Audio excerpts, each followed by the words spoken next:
Marc, on parlait pour Jim Flockers des années 1956 ou 57 surtout, je pensais que c'était 57.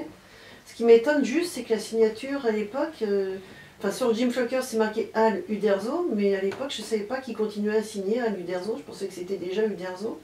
Bah oui, c'est assez surprenant, c'est pour ça que dedans, j'ai toujours feuilleté cet album, j'ai toujours pensé que c'était 56, 57 et tout, les Oui-Dire, c'était ces années-là, parce que ton père, en fin de compte, bon, la première fois que j'ai entendu parler de ce truc-là, c'était un collectionneur, les collectionneurs purs et durs de Uderzo et pas d'Astérix, qui me disait: ouais, si tu trouves un Jim Flocker, Uderzo a promis un dessin à celui qui trouvera un Jim Flocker.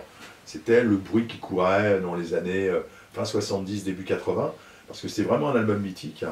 Euh, et effectivement, avec la signature Al Uderzo, je suis un peu surpris qu'on date ça des années 56-57, parce qu'il a d'abord signé double L, Al Uderzo dans les années 40, fin 40, avec entre autres Watoki chez Bison. Ensuite, après, il signait Al Uderzo pour d'autres choses et tout, dans les dessins qu'il faisait jusqu'aux années 50. Mais ensuite, après 50, c'est surprenant.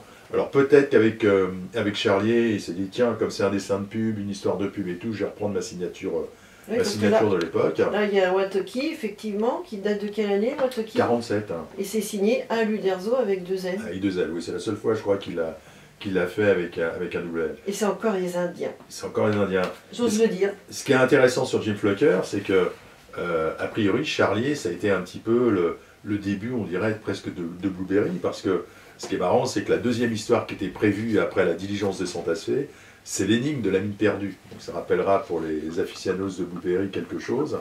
Et c'est vrai qu'à la lecture du texte et tout, c'était déjà les prémices de Blueberry.